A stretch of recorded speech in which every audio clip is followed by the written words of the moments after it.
Jéssica, a Fabiana perguntou se você pode começar respondendo, conforme a gente for fazendo as perguntas.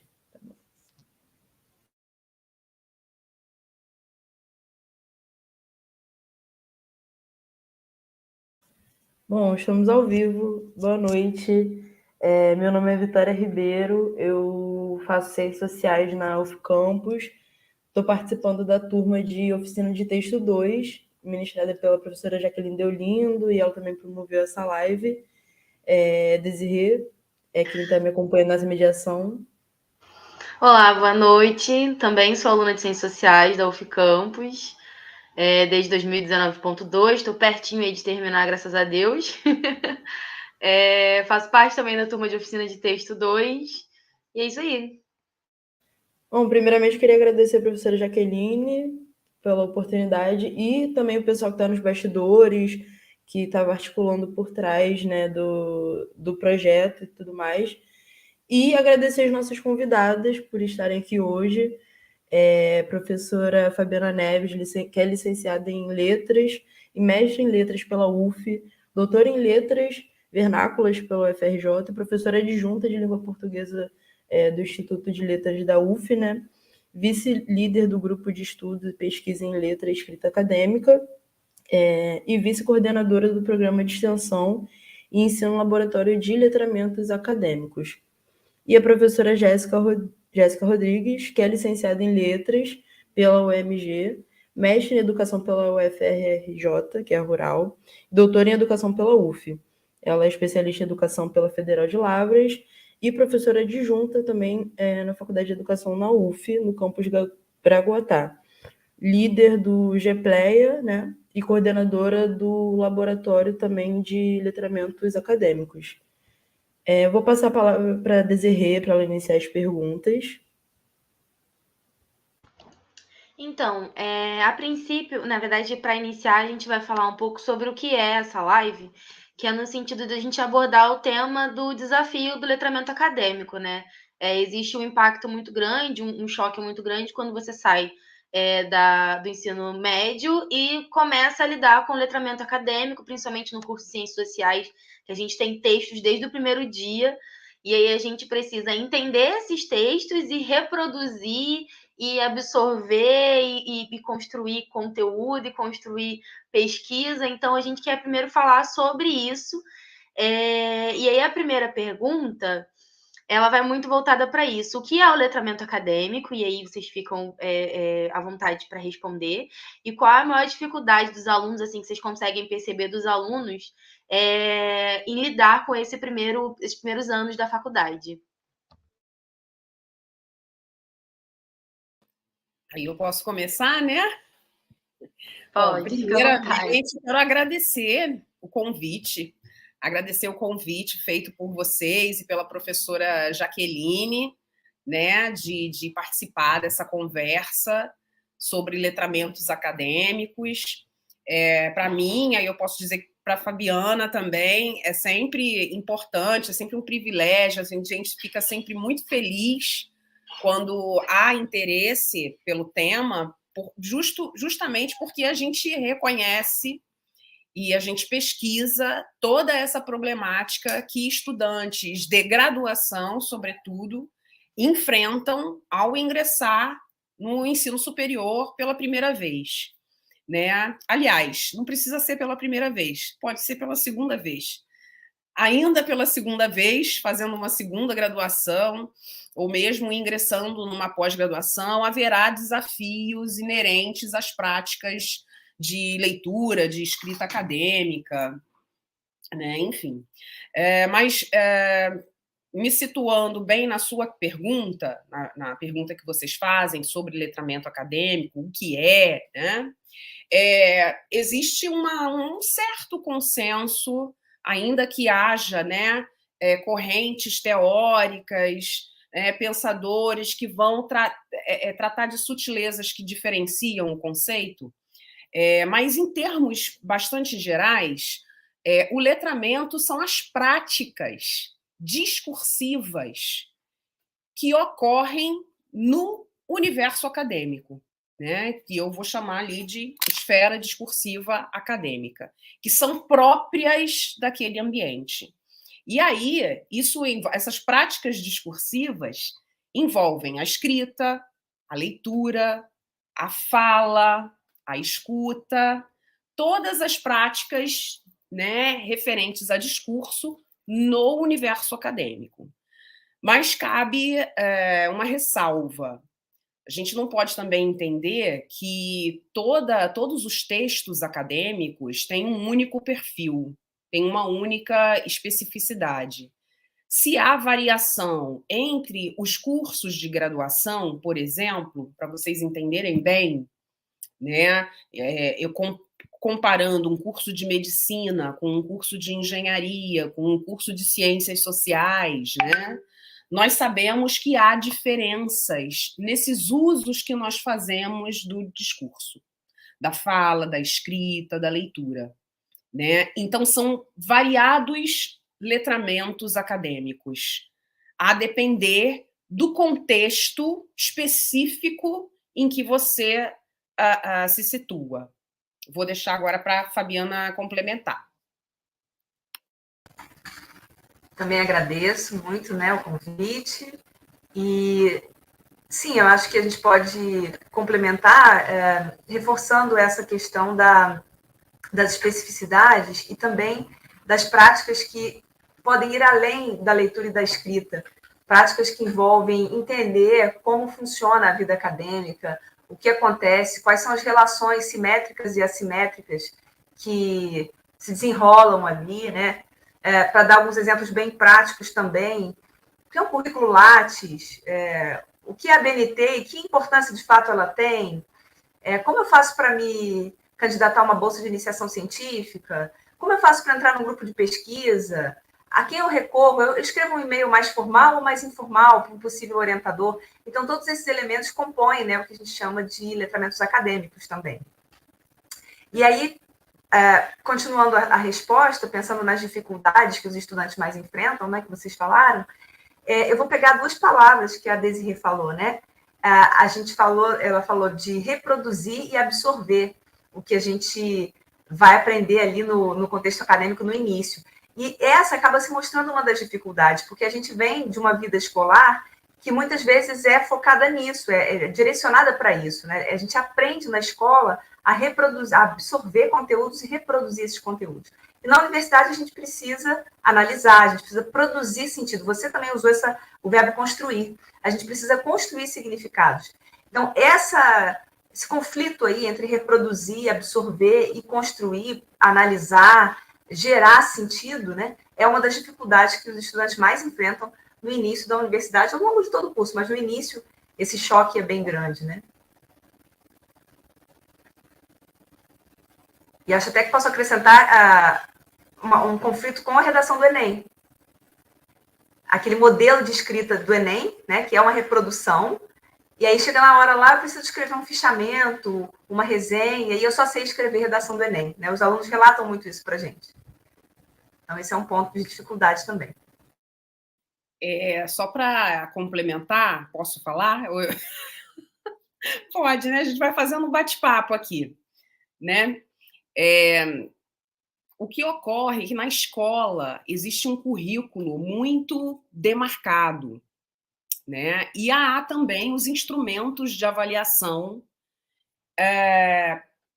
que cristalizam ainda mais aquilo que é produzido na escola, porque na escola também há produção de conhecimento, né? Ainda que o foco seja a reprodução do conhecimento que vai ser cobrado ali na frente, no vestibular ou em outros instrumentos, né? Em outros processos avaliativos.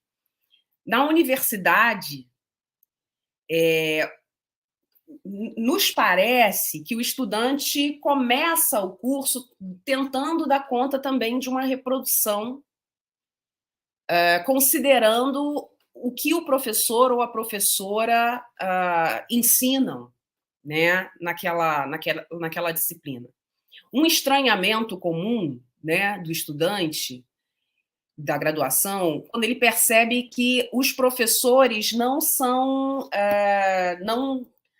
não defendem os mesmos pontos, não têm os mesmos posicionamentos, os mesmos referenciais teóricos, né? Como é o caso de alfabetização, né? A gente que é das linguagens. Então, como é que assim? A fulana, a professora tal, defende que a alfabetização é letramento, e a outra professora diz que não, que letramento não é alfabetização, e agora cada professor diz uma coisa, como é que eu fico, né? Então, no cerne disso estão as nossas escolhas teóricas, epistemológicas, né? E a certeza de que o conhecimento é uma construção histórica, né? O conhecimento ele não está pronto, ele não está cristalizado. Então, a ideia de educação bancária, ainda muito comum em vários espaços educativos, né, de reproduzir, de repassar algo que depois o aluno tem que escrever igualzinho, né, naquela mesma linha de raciocínio ali no texto.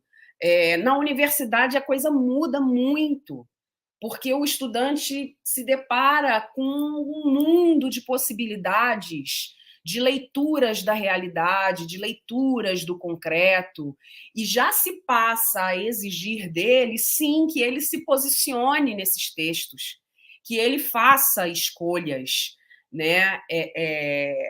E isso utilizando uma linguagem muito própria de um ambiente com o qual ele não está acostumado, ele não está familiarizado, né? E aí, daí a uma imersão no contexto acadêmico, viver o contexto acadêmico não se resume a cursar as disciplinas, que é um outro ponto que a gente no grupo fala muito, né? Se eu for à universidade, assistir às aulas de segunda a sexta, fazer as provas, entregar os trabalhos, eu estou fazendo um bom curso? Não. Há necessidade de o estudante vivenciar os grupos de pesquisa, participar de projetos, né, conhecer as investigações, outras investigações de outros grupos de pesquisa, circular, né, nos eventos acadêmicos da universidade, de fora da universidade. Mas aí eu vou interromper a minha fala, porque aí já aparecem outras questões, né, relacionadas à vivida acadêmica, à vivência da universidade, para o que é necessário ter condições financeiras, condições estruturais, para que haja qualidade nesse processo de letramento acadêmico. Então, letramento acadêmico, como Fabiana já disse, não se resume a ler e escrever academicamente. Simples assim, né? Há outros elementos que precisam ser considerados nesse debate. Sim.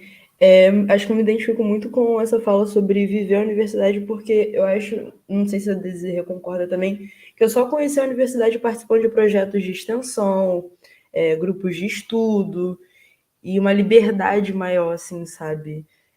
Me senti à vontade mesmo.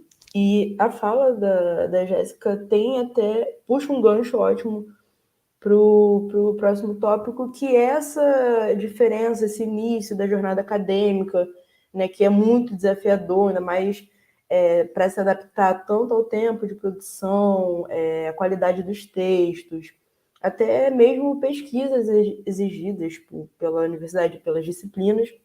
E a próxima pergunta é justamente como foi lidar com esses dilemas nos processos, né, de vocês de criação durante o desenvolvimento acadêmico mesmo, a adaptação às normas acadêmicas, essas exigências, né, direcionadas ao corpo do trabalho, exigências éticas e tudo mais, e também essa experiência tanto entrando na graduação quanto enquanto docentes, né? Que aí traz uma outra perspectiva. Então, reforçar mesmo essa fala sobre quais as dificuldades, os desafios que vocês tiveram no início e enxergam nos alunos agora, né? Bom, começo também, né, Fabiana? Depois a gente vai se complementando aqui. Cada uma de nós tem uma história de letramento. Acho que é importante também retomar isso, assim como vocês. Né? A Vitória tem uma história de letramento e a Desirê outra história de letramento. Quer dizer, nós cursamos escolas diferentes, fomos criadas em famílias diferentes, algumas rodeadas de livros, outras não, outras com mais dificuldades financeiras, né? Outras não. Há muitas questões que caracterizam a história que a gente viveu antes da universidade e que nos trouxe até aqui. É claro que muitas dificuldades, né? Não é uma questão de meritocracia aqui, né? Todas nós passamos dificuldades, umas mais, outras menos, e eu não cheguei aqui porque eu mereci, porque nada disso não, porque a minha história permitiu também. Meu pai é professor universitário, é importante dizer isso. Da Universidade Federal Rural do Rio de Janeiro, não é da área de educação, não é da humanas, não é das ciências sociais, ele é da zootecnia, então uma área totalmente, mas ainda que meu pai, agora ele está aposentado, já, né, já se afastou, ainda que ele seja professor, eu sofri algumas dificuldades mesmo assim, não foi só ter um professor dentro da minha casa dizendo, olha só, isso é a banca, isso é o projeto, você tem que fazer isso, porque meu pai sempre foi assim, né? Muito de incentivar a vida acadêmica dos filhos, porque família muito pobre, e ele dizia que ou a gente estudava ou a gente estudava, né? Então, foi assim comigo, meu irmão mais velho foi assim também, meu irmão mais novo e a irmã caçula, 4 filhos. Todo mundo foi até pelo menos o mestrado, né? Em instituição pública. Então, houve isso dentro da minha casa, da minha família, né? Esse incentivo ali do meu pai. Eu sempre estudei em escola pública. Então, eu tive também que enfrentar muitos desafios, né, para conseguir chegar ao ponto que foi a entrada na universidade.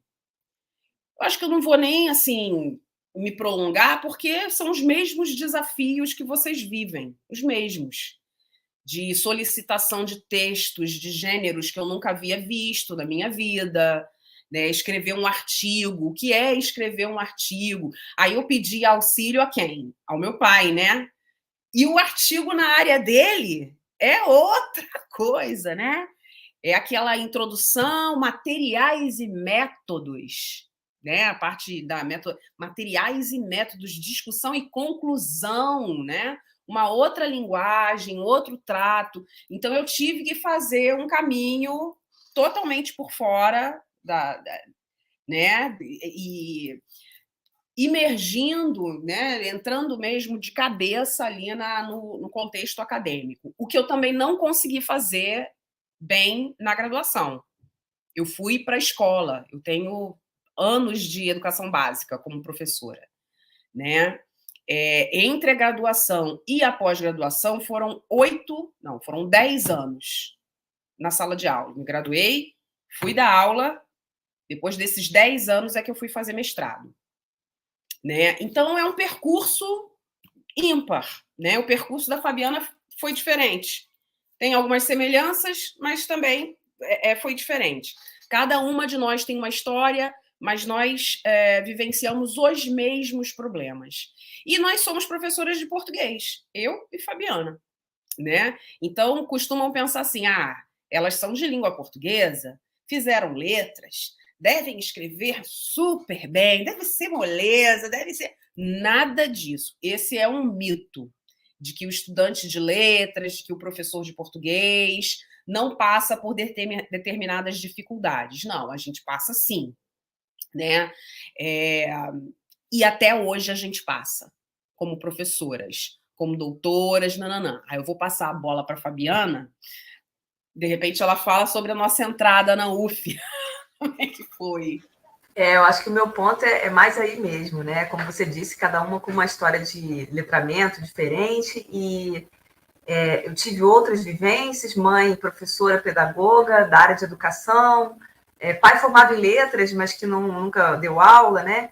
Então, eu tive um acesso, desde o início, a muito material escrito, a muitos livros, a muito incentivo, e, de alguma maneira, na graduação, essa relação com o texto escrito não foi tão problemática. Eu consegui lidar bastante bem. No mestrado, também, por uma orientadora muito maravilhosa que eu tive, né, e tive algumas dificuldades, mas a maior parte do percurso foi bastante gerenciável, digamos assim. E aí fica aquela ideia, né? Bom, então vai tudo correr bem para sempre, né? E aí eu acho que eu posso dizer hoje que no doutorado é que eu senti a maior dificuldade, né? E aí isso me fez olhar para trás e ver que essas dificuldades já estavam lá, só que de alguma maneira eu lidava com elas, eu gerenciava, eu passava por cima sem grandes percalços, sem grandes machucados. Mas no doutorado eu senti bem mais esse baque. E aí, isso, de alguma maneira, também repercute na vida acadêmica, como doutora, professora, né? O quanto a gente até estava conversando nos bastidores antes, o quanto a gente é exposta a gêneros acadêmicos que a gente nunca viu. Você entra na universidade como professora, você tem que entregar um projeto de pesquisa para o departamento. Você fez outros projetos de pesquisa na sua vida, mas aquele é específico para o departamento. Mas qual é a expectativa disso? O que eu tenho que colocar ali? Você tem que fazer um relatório de atividades docentes, plano de trabalho. Nunca vi isso, nunca fiz, né? Não sei nem como é que é, nunca li um texto desse. E fora outros gêneros também que vão aparecendo, relatório do bolsista de iniciação científica. Como se faz esse relatório? Eu já fiz outros relatórios, mas aquele tem um desenho diferente. Então, a gente vai solucionando, vai lidando da mesma forma que os estudantes. A gente pega um modelo, pede o colega, me empresta aí o seu, deixa eu ver como é que faz. Não vou copiar o colega, mas eu vou fazer mais ou menos do mesmo jeito, vou seguir a estrutura parecida.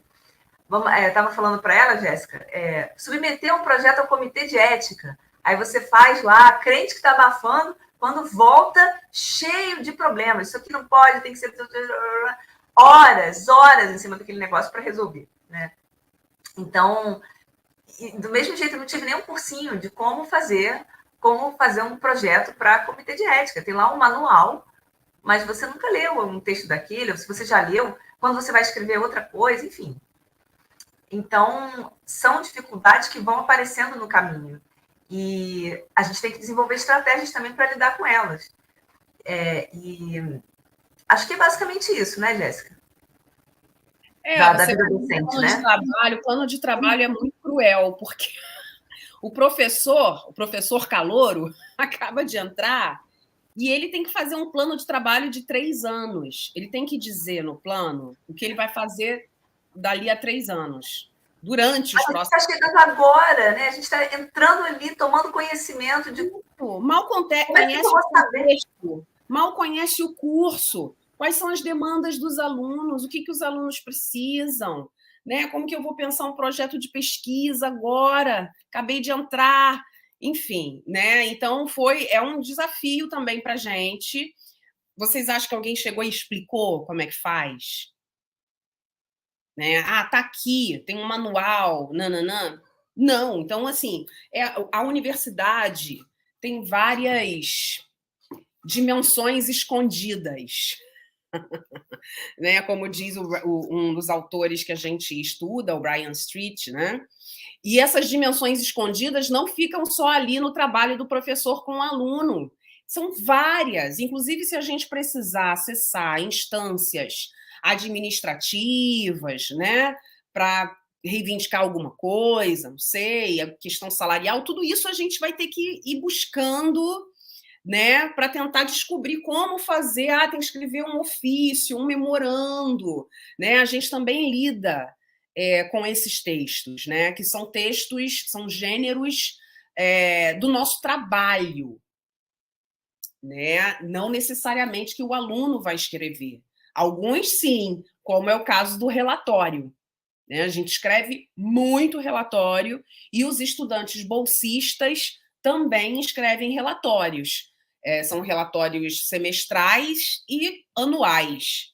Né? Então, a quantidade de relatório é maior que a quantidade, às vezes, de artigos e de textos acadêmicos que a gente precisa entregar. Então, a gente está sempre conversando, né, Fabiana, que chega no fim do ano, o tempo que eu poderia usar para escrever um texto reflexivo, né, um resultado de uma investigação, eu fico lá escrevendo relatórios e relatórios de prestação de contas, porque, na verdade, é isso. Porque quem é que lê o relatório depois? Ele vai ser publicado?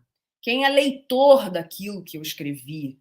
Né? Porque essa é uma das grandes questões na formação, na graduação também. Quem lê o que vocês escrevem? Os textos circulam?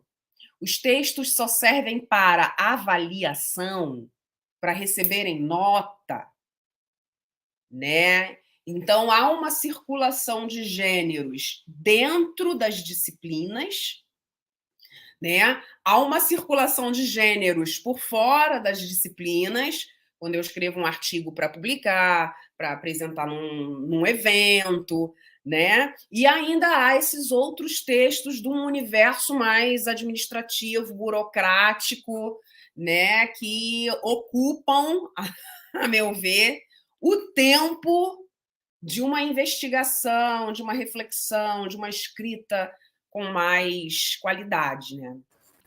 Com certeza. Só completando para responder a Jaqueline, que ela colocou lá no chat, né, a pergunta, que dificuldades que os pesquisadores experientes enfrentam, eu acho que essas que a gente trouxe, e muitas vezes a dificuldade, por essa falta de tempo, de escrever processualmente, que é o que a gente sabe que é o ideal.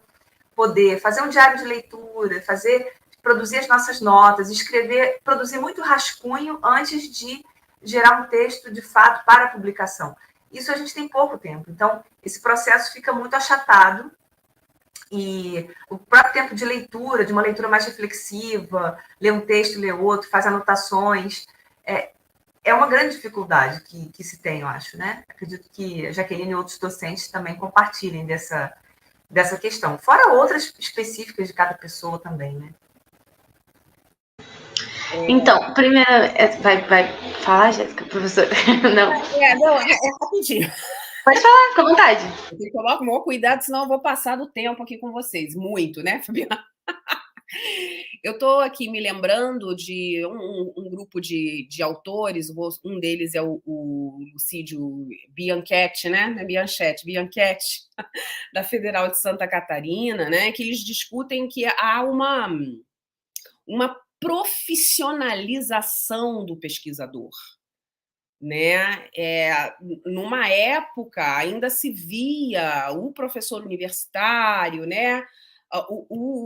Como um intelectual, como aquele sujeito, né, que tem o tempo de ler, de escrever e de refletir sobre seus textos, né? Com essa visão de profissionalização do pesquisador muito incentivada, né,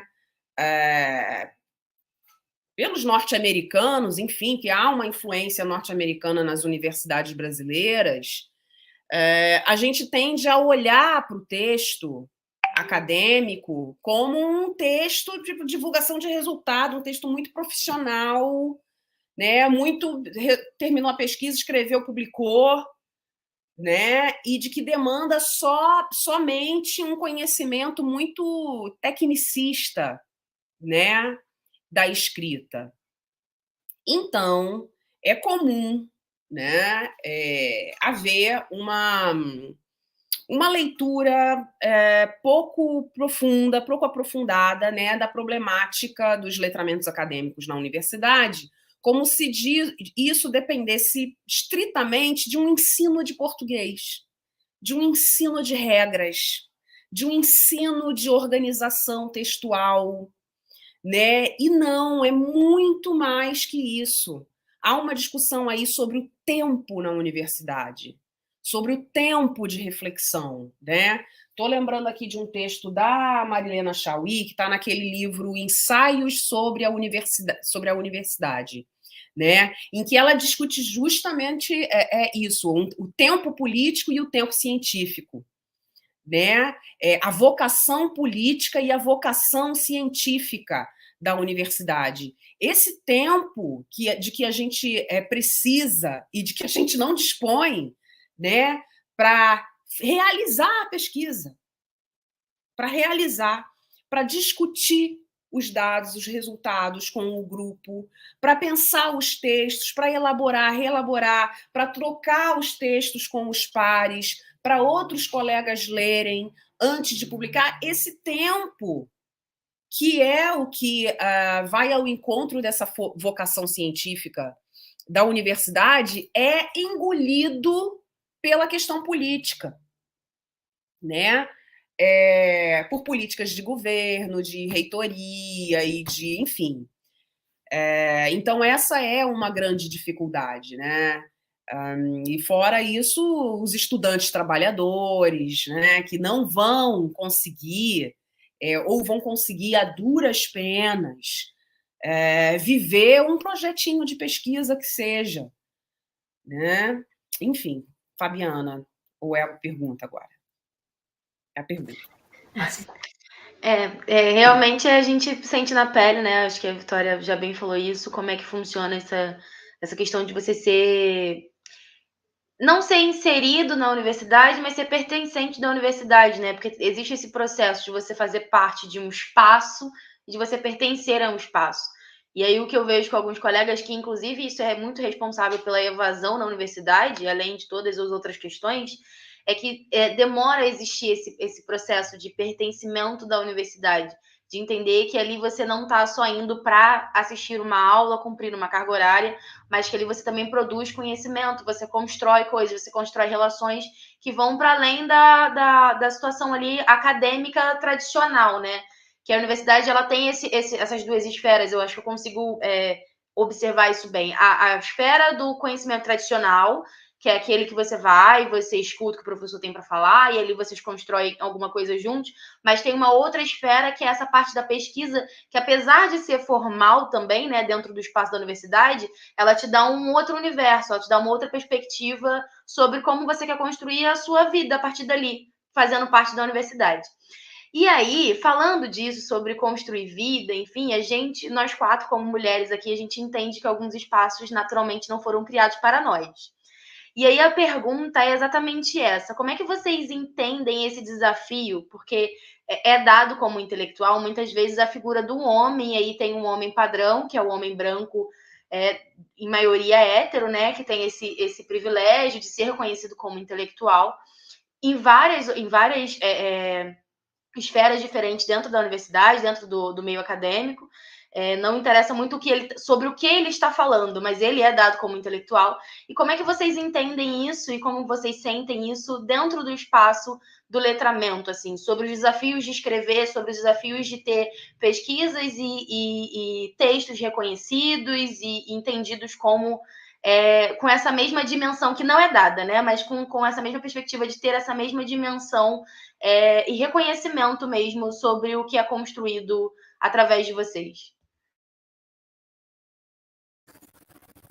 Posso falar? Então, porque esse assunto me toca bastante, né?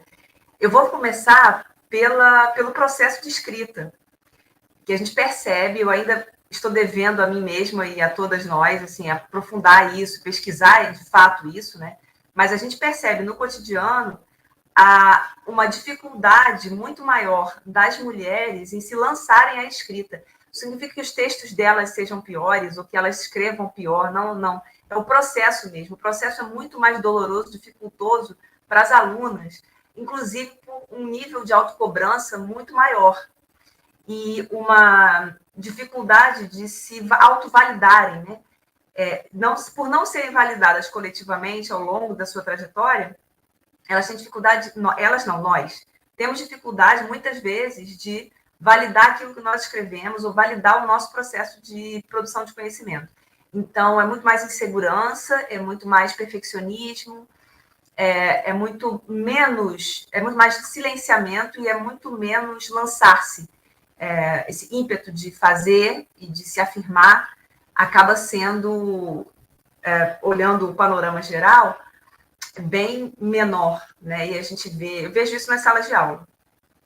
O curso de letras, né, que é onde eu atuo mais, muito mais mulheres na sala de aula, muito menos homens, e muitas vezes, a maior parte das vezes, quem fala são os homens. São os alunos que se dispõem a falar.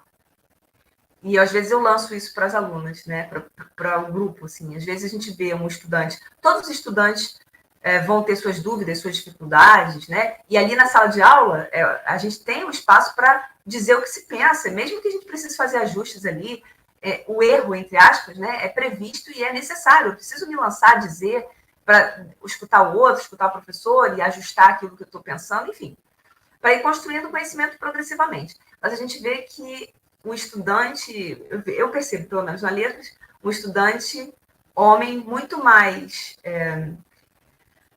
confiança, mesmo que ele esteja dizendo algo que não procede muito, do que uma estudante, que às vezes tem algo a dizer de muito relevante, mas não diz.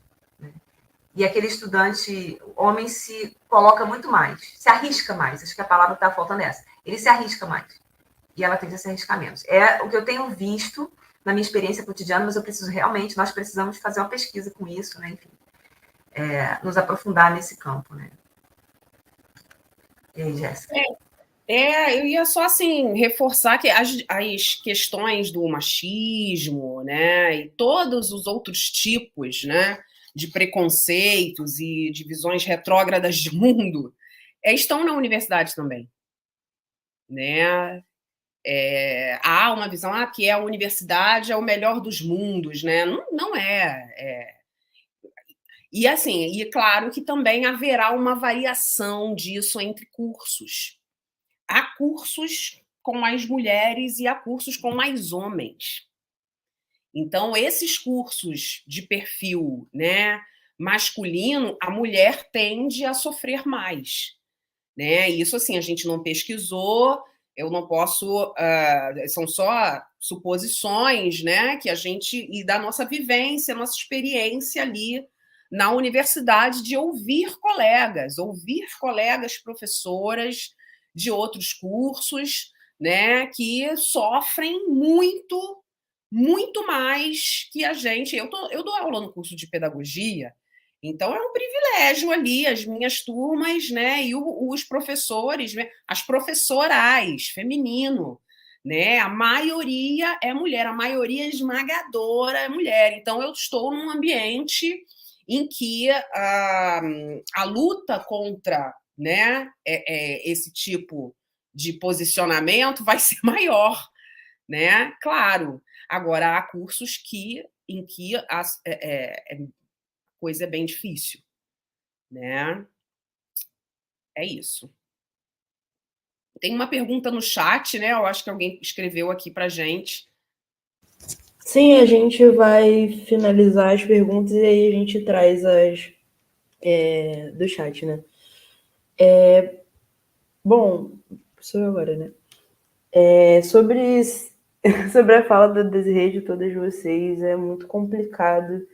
E aí eu compartilho aqui com a Desirê que dentro da universidade, dentro do espaço, né, você se sentir pertencente enquanto mulher e preta é um desafio diário, e ter essa realidade semelhante de ser a primeira da família a estar dentro da universidade, né? Enquanto é desafiador, é uma sobrecarga, assim, sabe, de cobrança, não só pessoal, mas de toda uma comunidade, porque você está ocupando um espaço que disseram que não era seu, ainda dizem, né? Eu acho que esse é o ponto. E sobre, mudando bastante aqui o rumo dessa conversa, a gente está no formato aqui online e uma das perguntas, não tinha como a gente fazer essa conversa sem perguntar o quão foi difícil o processo do letramento durante a pandemia e aí o processo próprio de vocês, né? Tanto enquanto pesquisadoras, escritoras, professoras, mas também para auxiliar os seus alunos e como vocês receberam essas demandas, né, durante a pandemia, porque a gente sabe que mudou completamente a configuração, e aí vocês podem dizer melhor, né, se antes e depois, inclusive também dos grupos que vocês fazem parte, do GPLE e tudo mais. Olha, a problemática se intensificou mais com a pandemia, isso sem dúvida, né? Nós escrevemos um capítulo de um livro, né, Fabiana? De repente eu mando para vocês o link e a gente avalia, né? A gente fala um pouquinho sobre a situação do curso de Pedagogia e do curso de Letras da UF no período de pandemia. Se não me engano, nós estávamos na pandemia quando escrevemos esse texto, né? E tivemos acesso a alguns dados que os cursos coletaram, né? O curso de Pedagogia, por exemplo, aplicou um questionário para avaliar a situação dos alunos em termos de acesso ao maquinário, né, à internet em casa, enfim, uma série de... se estava com alguém doente na família, inclusive isso.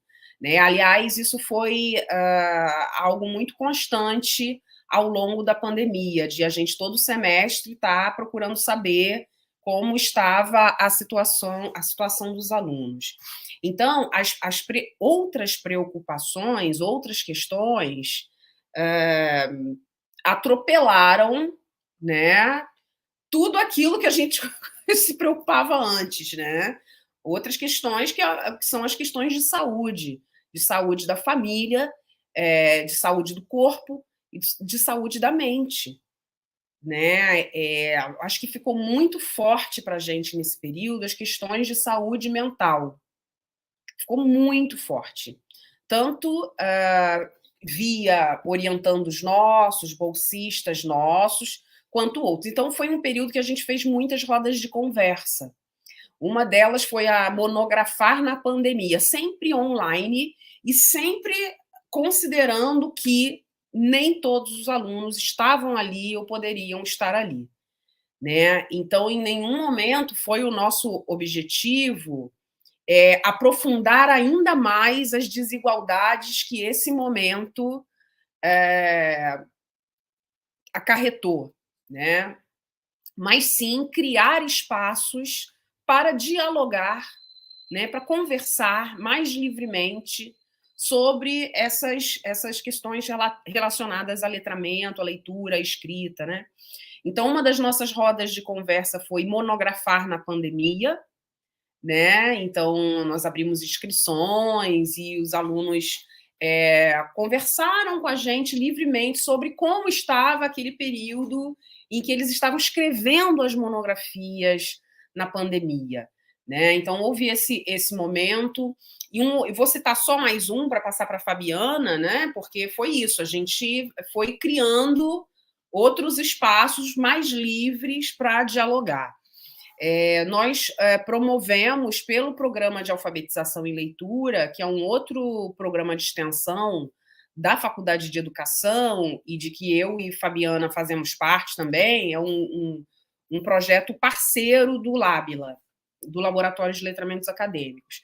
Nós fizemos uma atividade, né, com alguns encontros, depois nós fizemos mais umas 2 ou 3 vezes, fizemos uns 3 semestres direto para ler textos de literatura.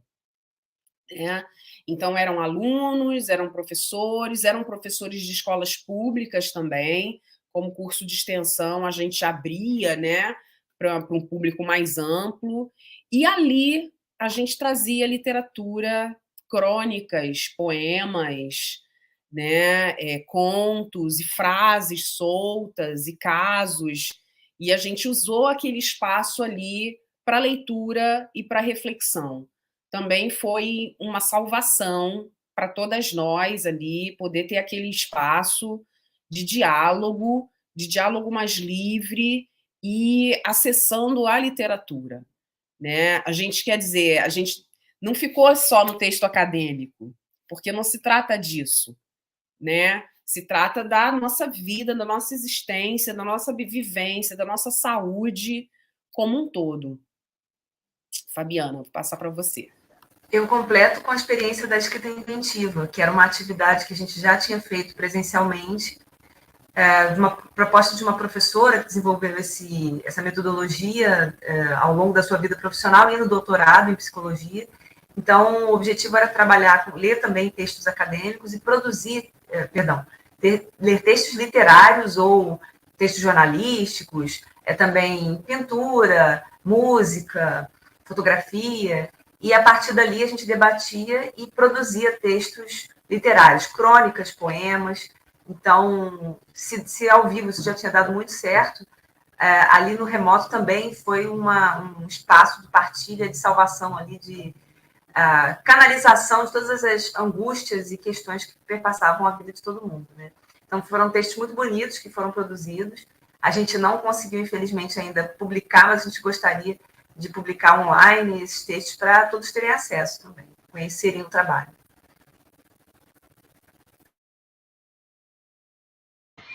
Então, a gente está quase indo para o nosso final aí, a gente está chegando quase no final da nossa live, por conta do tempo, enfim.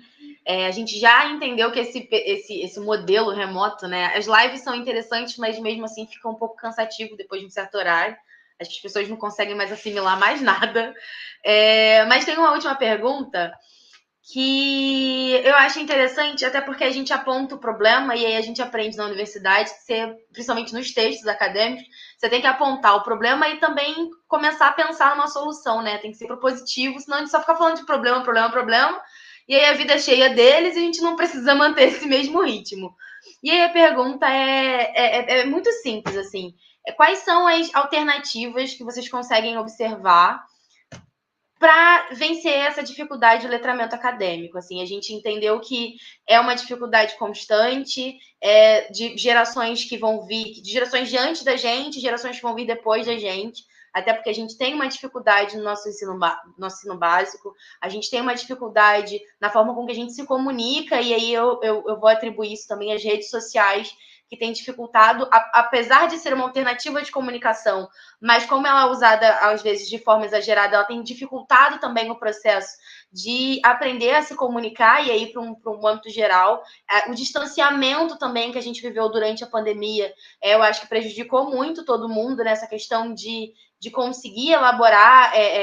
Eu conheço pessoas que ficaram com dificuldade de falar mesmo, gente, depois da pandemia, porque ficou um isolamento social, e aí você só tem liberdade para falar na frente de uma tela, e aí na frente da tela a pessoa cresce, mas na vivência tem essa dificuldade de se comunicar. Então, quais são as alternativas que vocês conseguem entender, enxergar para vencer esse processo e essa dificuldade de letramento acadêmico?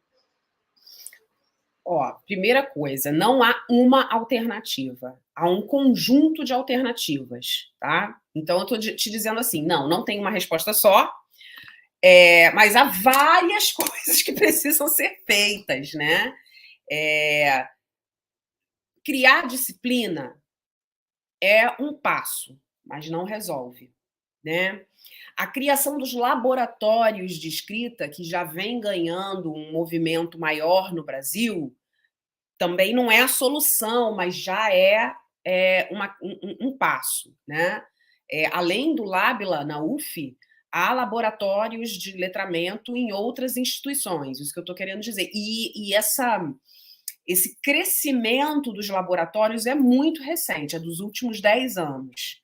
Então, isso é um passo bastante positivo, porque já se tomou consciência, né? Muitos grupos, muitas universidades já entenderam que esse é um problema que a universidade precisa também resolver, Não é a educação básica que vai resolver, ainda que haja, sim, uma relação entre a educação básica e a universidade. Mas a gente não pode jamais culpar, né, culpabilizar a educação básica por todos os problemas referentes aos letramentos acadêmicos na universidade. Não é simples assim, né?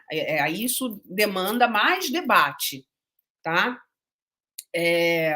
Que existe um tipo de ensino, existe uma certa cobrança na educação básica, são contextos diferentes, são esferas discursivas diferentes, né? Uma tem um objetivo e a outra tem outro objetivo, né? Na universidade, os cursos de graduação, quaisquer que sejam, formam o professor profissional pesquisador, né? São esses 3 eixos para me fundamentar no Antônio Severino, né? A gente está aqui formando no curso de Ciências Sociais, curso de vocês, professor, profissional e o pesquisador. Então, para isso, há uma exigência, né, por escrita, por leitura, que é outra, que é muito diferente da educação básica. Bom, então a universidade começa, nesse momento, a assumir que é uma problemática dela também, que não é, porque há ainda um discurso muito curioso, segundo o qual, né, a educação básica não ensinou a ler e a escrever, então aqui volta para a educação básica, né? Então expulsa o aluno, né? A gente sabe que esse é um discurso completamente enviesado e que a gente combate. A gente combate. Não é assim que a banda toca, né? Há necessidade de discutir isso dentro dos cursos de graduação. Esse é um outro aspecto importante. Na pedagogia da UF, já há alguma discussão, sim, sobre a elaboração da monografia no curso, né? Ainda é incipiente, ainda está bem no início? Está bem no início, mas já é uma questão, né? Isso também precisa ser discutido em outras instâncias da universidade, né? E aí é esse debate que a gente começa a fazer que vai impulsionar, quem sabe, a criação de políticas públicas. Porque é assim, políticas linguísticas, né, dentro da universidade. Assim, talvez a gente consiga também galgar, né, outros patamares na discussão. Há também, olha só quantas coisas a gente precisa fazer. Há também a necessidade de formação do professor universitário, porque essa formação do professor universitário é constante, assim como é constante a formação de todo e qualquer professor. Não é porque o sujeito agora é professor universitário que ele sabe orientar o aluno, que ele sabe trabalhar com texto escrito com o aluno da graduação. Não é por aí também que a coisa funciona, né? Então, há também essa necessidade de discussão, de debate sobre a formação do professor universitário para lidar com os textos dos alunos, né? Isso principalmente no processo de orientação acadêmica que ocorre não só ali na monografia, mas nos demais projetos que o aluno passa a vivenciar. Bom, eu selecionei alguns aqui, alguns pontos, né? Há outros, tá? Que eu já vou assim antecipar só uma pergunta que foi feita no chat, mas porque tem a ver com isso que eu estou dizendo, né? Alguém perguntou sobre a evasão, se há evasão decorrente de problemas com leitura e escrita, e sim, isso a gente já pode dizer que é resultado da nossa pesquisa. A gente fez a investigação na UF, nos cursos de licenciatura da UF Niterói, e está lá, né, vocês podem acessar na Transparência UF, que a monografia é sempre uma das disciplinas que mais reprova. Né? Então, por aí, a gente já tem uma noção. Agora nós estamos na fase de entrevistar os alunos, que nós aplicamos questionário e estamos realizando entrevistas com os estudantes. Eu não vou falar aqui para vocês quantitativamente, mas eu vou afirmar que muitos já disseram ter vontade de abandonar o curso por conta de problemas com letramentos acadêmicos. Não vou botar assim leitura escrita, não. Vou colocar letramentos acadêmicos, considerando que o conceito abriga outras práticas que não só a de ler e escrever.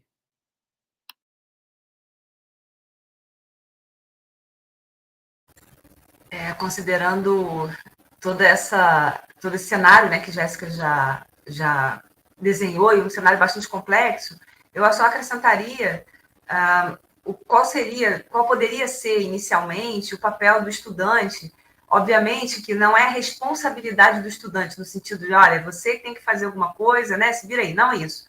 Mas é importante uma participação do estudante até para ele sentir que integra todo esse complexo de coisas, né? Então, acho que uma questão que a gente precisa encorajar nos estudantes é a partilha dos seus textos, né? A construção coletiva dos seus textos, a possibilidade de interagir com colegas, parar de escrever, né? De pensar a escrita como processualidade. A escrita, como também Jéssica já falou bastante, acaba se tornando muitas vezes um objeto de avaliação. Então, eu preciso escrever para entregar aquele trabalho lá e ter uma nota e me formar, né? Eu só quero me formar, quer dizer, eu só quero entregar minha monografia, como se aquilo não fosse uma parte do seu processo de constituição enquanto pesquisadora, profissional, professora, né? E é um direito que todas, né, vamos colocar nós aqui, todas temos, de construir o nosso conhecimento dessa forma. Então, acho que é um ponto importante essa coletividade, esse compartilhamento dos seus textos e do seu processo de escrita. A gente pode fazer isso ao vivo, pode fazer isso online também, num drive, num arquivo em que todo mundo escreva junto, por exemplo, só para dar um exemplo bem simples, né? Em que eu posso escrever, o meu colega ler e comentar, minha colega dizer o que achou, fazer alguma sugestão, de forma que esse texto não fique restrito à avaliação e que eu não precise escrever apenas para entregar, mas que eu possa viver aquela escrita ao longo do tempo. Talvez 10 minutos hoje, mais 10 minutos amanhã, e eu possa sentir que participo daquilo ali, e não que faço só para cumprir uma tarefa, cumprir uma obrigação.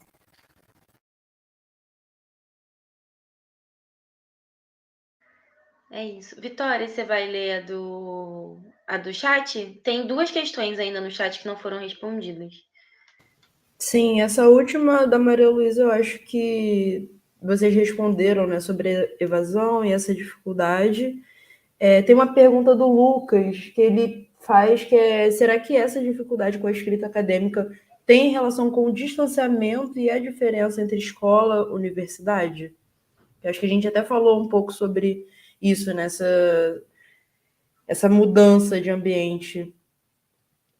Então, como a gente... Vou só, assim, falar bem sinteticamente, até por conta do tempo, né? A educação básica é um contexto, a universidade é outro, né? São práticas de linguagem, práticas discursivas específicas, mas há uma relação entre elas que não é harmônica, né? Há uma série de questões aí que distanciam de fato e ainda escola e universidade, mesmo que se queira, né, que esses espaços tenham maior conexão. Mas essa é uma questão que influencia não só nos letramentos acadêmicos, mas toda a vida escolar, né, na educação básica. Há outras questões aí que a gente poderia também investigar. Mas sim, são espaços bastante distintos, têm aproximações e isso vai resvalar nos letramentos acadêmicos, mas não só, né?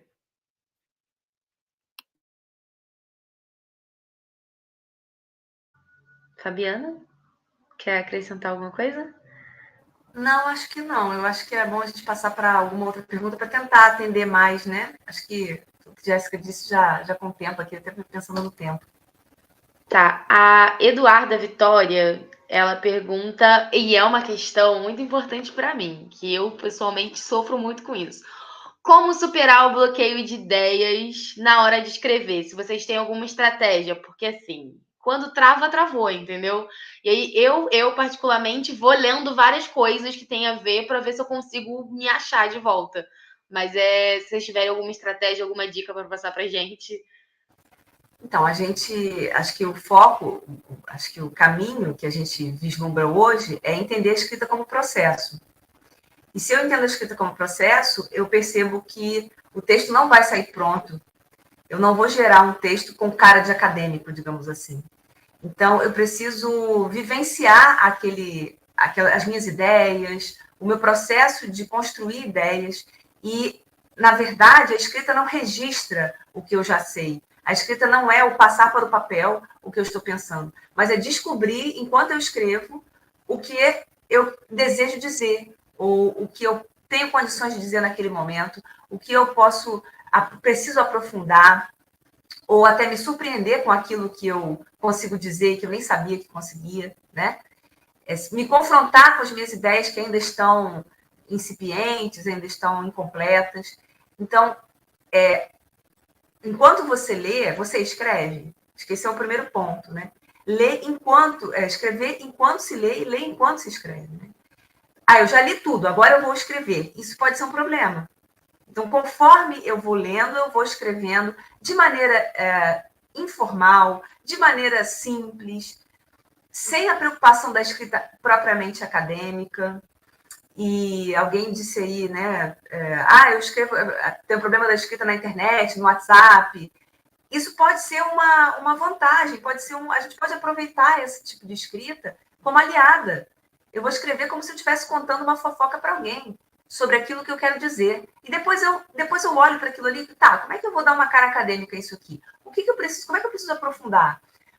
Que pontos eu preciso aprofundar, discutir melhor, relacionar com outros textos lidos, né? Isso faz parte do processo. A gente tem tido bastante contato com o trabalho do professor Robson Cruz, que inclusive estava ali no chat, deu um alô ali. Obrigada, Robson. A gente tem tido bastante contato com ele, né? E ele discute muito isso do ponto de vista da psicologia social e da psicologia da escrita, como lidar com esses processos. Então, é um conteúdo também importante de buscar, né?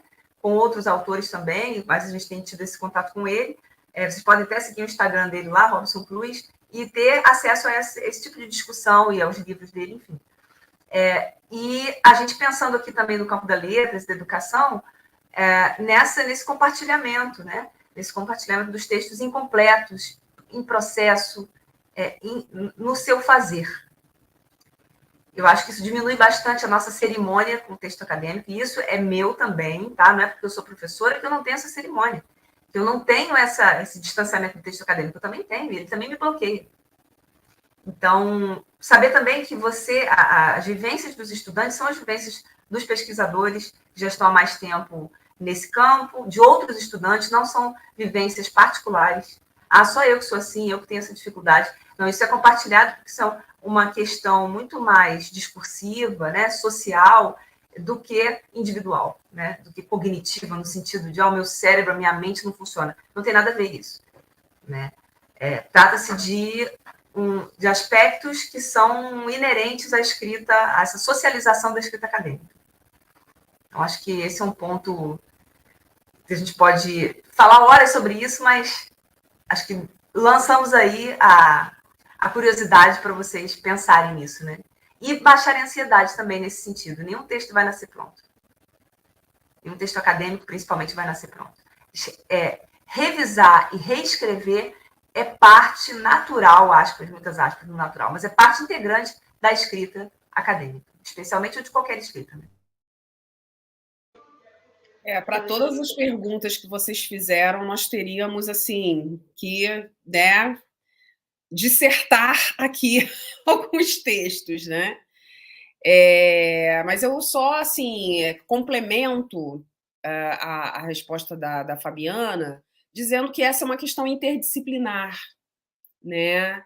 Eu acho que tudo que se refere a letramento acadêmico, a pauta é interdisciplinar. Não é só o professor ali de português que vai, né, dar conta. A gente tem dialogado com a sociologia, com a psicologia, com a filosofia. Nossa, a gente tem dialogado com muitas áreas para pensar as práticas discursivas acadêmicas, né, que são práticas sociais, né? As práticas discursivas são práticas sociais. Então, não tem descolamento aí. São práticas, são os usos concretos da língua, reais da linguagem, no ambiente acadêmico. Acho que tem que ser um lembrete diário, né? Senão a gente se perde. E para encerrar, acho que tem uma pergunta muito pertinente, né? Acho que é resultado também da discussão, que é da Naira. Está direcionada para a professora Jéssica, mas se a professora Fabiana se sentir à vontade para responder. É só para encerrar mesmo. Quais seriam essas políticas públicas que vocês imaginam que a UF poderia implementar, né? Não tem como a gente imaginar políticas públicas, né? Nós temos que discutir com a comunidade toda, discutir com os estudantes, com os professores, né? Com todos, porque essa é uma questão da comunidade acadêmica. Não é uma questão do aluno, não é uma questão do professor, não é uma questão das chefias, é da comunidade acadêmica, é desse universo. Então, é uma coisa que a gente sempre falou, né, Fabiana? A gente precisa botar isso para discutir, a gente precisa levar isso para os eventos, para os espaços, para discutir isso com as pessoas, que é o que a gente está fazendo e a gente está vendo, não o que a gente tenha começado, né?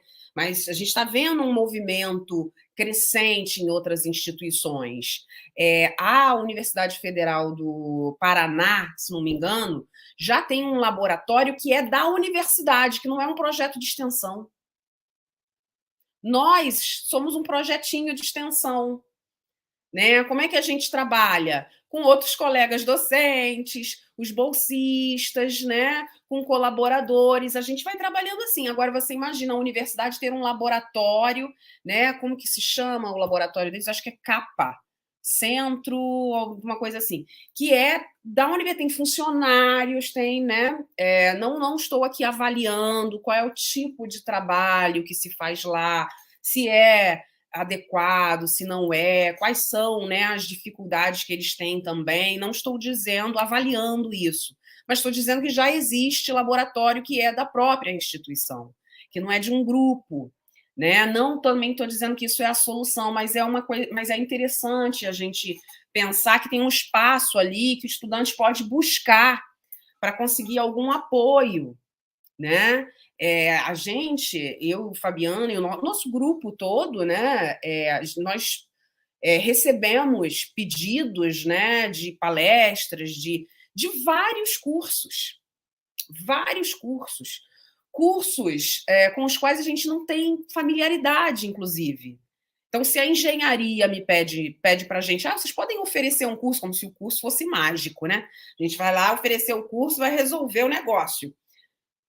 A gente até nega, porque nós não temos uma intimidade com uma linguagem da engenharia, né? Com os textos. Eu teria que ler os artigos da área, ganhar um pouco mais, né, de intimidade com aquela linguagem. Não é tão simples assim, né? Então, para a criação de qualquer política, é preciso dialogar com toda a comunidade acadêmica, depois dentro dos cursos, dentro das áreas, para a gente começar a entender e construir coletivamente essas propostas, né? Não sou eu que vou, assim, imaginar uma política e para implementação.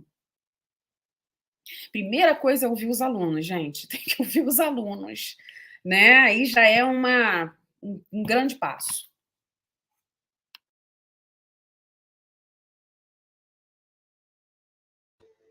Professora Fabiana, quer acrescentar alguma coisa? Eu acho que é isso, né? Ouvir os alunos, ouvir os professores, ouvir as interações entre eles, ouvir a comunidade acadêmica e pensar para além da própria leitura e escrita, pensar nas condições estruturais, econômicas, né, que envolvem a participação desse estudante na universidade. Enfim, é bem mais ampla a abordagem necessária. Bom, infelizmente, né, a gente vai começar aí a encerrar. A gente quer agradecer a presença das professoras, né, por ter aceitado o convite. É muito bom ouvi-las. Queremos agradecer também os comentários da galera no chat, de extrema importância, até porque senão a gente fica falando mais do mesmo, né? A gente fica aqui falando entre a gente, mas os questionamentos trazidos pelo chat são muito importantes, a interação da galera. A gente teve, pelo que eu tô vendo aqui, a gente teve muitos comentários positivos, até de uma aluna que está fazendo um projeto de pesquisa voltado para o letramento acadêmico, que é extremamente interessante. E a galera que está assistindo a live tem que reforçar o nome e o e-mail no chat para conseguir o certificado. Não esqueçam de colocar, senão o conteúdo é tão interessante, mas também todos queremos horas acadêmicas, né? Porque também é muito importante. Então não esqueçam de reforçar os nomes e os e-mails no chat. E é isso, eu queria muito agradecer a professora Jaqueline pela oportunidade, né? A galera da turma pela confiança em mim, na Vitória, de fazer essa mediação. E é isso, queria dizer que eu gostei muito de estar com vocês hoje. Eu quero agradecer também, pedir até desculpa que hoje eu fiquei meio doente, minha voz está um pouco falhando, mas foi de extrema importância, principalmente para a gente da UF Campus, sabe? A gente entende o quanto é difícil, a falta de visibilidade, de oportunidade para os polos de interior. Eu não sou do interior, não sou de campus, sou do Rio mesmo, mas eu e Desirê, inclusive, né, da Baixada Fluminense, mas a gente vive na realidade ali da Off Campus, então ter a presença de vocês nessa live virtualmente já é muito enriquecedor, principalmente para todos, óbvio, mas principalmente para esses alunos que estão participando, que são da Off Campus, né, de CS, História e dos outros cursos. Agradecer também a professora Jaqueline pela oportunidade e por ela promover essas lives, né, que é um compilado de 3 lives para fechar a disciplina. Eu acho que é muito diferente, muito dinâmico, dinamiza muito mais a aprendizagem, e também o pessoal que está nos bastidores, que foram fundamentais, né, e pela confiança que depositaram na gente, não foi fácil. Vou aproveitar e vou agradecer novamente o convite, a oportunidade, dizer que o trabalho com a Jaqueline tem sido ótimo, já era um desejo nosso chegar aos campi do interior. Então, o campus, a UF Campus é o primeiro, né? É o primeiro campus do interior que a gente começa a fazer um trabalho, né? A gente pretende expandir isso, fazer mais atividades, quem sabe conseguir outros parceiros nos outros campi, né, de interior, porque a gente sabe que aqui há a problemática do mesmo jeito que há nos outros campi, né? E são cinco campi que tem curso de licenciatura na UF, se não me engano, são 5. Né? E o nosso trabalho tem sido voltado aos cursos de licenciatura, justamente porque há uma linguagem mais comum ali entre as licenciaturas. Vou aproveitar que há ainda auditório, né? Para convidar para vocês a curtirem a página do laboratório no Instagram, no Facebook, tem o canal no YouTube também, é Labila UF, aí tanto o Instagram quanto o Facebook, e lá a gente divulga os cursos, as oficinas, né, todas as atividades. A gente tem até divulgado atividades de outros laboratórios no país, né? Porque a gente recebe e o curso é online, então vocês podem também realizar cursos em outras universidades, cursos relacionados aos letramentos acadêmicos, né? Então curtam lá a página só para acompanhar esses eventos. A nossa forma de divulgação também não é a melhor. A gente tenta também divulgar por e-mail, né? A gente fez uma mala direta. Mesmo assim, a gente não consegue alcançar todos os estudantes de licenciaturas, nem do nosso campus, né? Mas é assim, a gente tem usado as redes sociais, a gente tem o site também do GEPLEIA, entretanto, o site não está atualizado. O que está mais assim em dia é Instagram e Facebook, porque elas ficam com as nossas bolsistas que estão lá sempre postando. É isso. Obrigada, Jaqueline.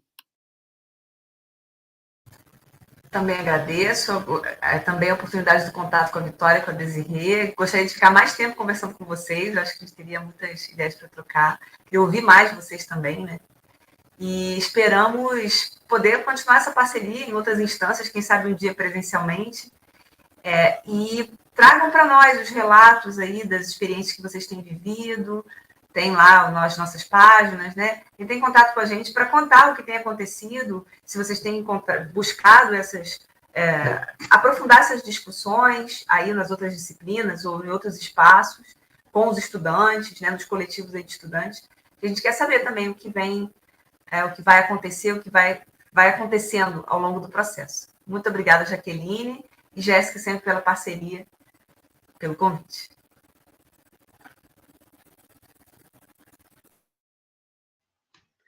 Bom, então é isso. A professora Jaqueline vai falar alguma coisa mais? Não apareceu por aqui? Vai dar um tchauzinho para a galera? Acho que não. Podemos encerrar então, gente. Muito obrigada novamente. Tchau, gente. Isso que eu tô...